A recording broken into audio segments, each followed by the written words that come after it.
नमस्कार, सानियाज किचनमध्ये तुमचं स्वागत आहे. तर आजच्या रेसिपीचं नाव आहे सोलकढी, उन्हाळ्यासाठी स्पेशल. तर चला आता मी बनवायला घेते. हे 7 ते 8 कोकमामध्ये भिजवून ठेवते 10 मिनिटासाठी. आता मी ह्याच्यामध्ये ओलं खोबरं घालते, मिरची घालते आणि ग्राइंड करून घेते. तुम्ही तर हवं थोडं पाणी घालू शकतात. हे बघा ग्राइंड करून झालं आहे. आता मी या गाळणीमध्ये घालते आणि सगळं ह्याचं पाणी काढून घेते. बघा चमचीच्या मदतीने चांगलं ह्याला सगळं पाणी काढून घेते. हे बघा, हे चोथा जो आहे ना तो फेकायचा नाही, हे परत मिक्सरमध्ये ग्राइंड करायचं आणि परत ह्याचं हे करायचं. आता पाणी घालून ग्राइंड करून घेते. परत एकदा ह्याचा रस काढून घ्यायचा. हा, एक कोकम भिजत घातली होती, त्याचा रस काढायचा.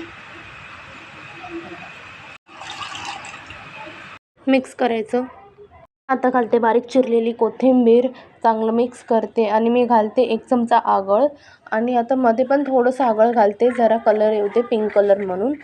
आणि आता घालते मी चवीनुसार मीठ. आता मी सर्व करून दाखवते तुम्हाला. तर हे बघा, सोलकढी मस्तपणे तयार झाली. ही थंडगार उन्हाळ्यासाठी मस्त ड्रिंक आहे.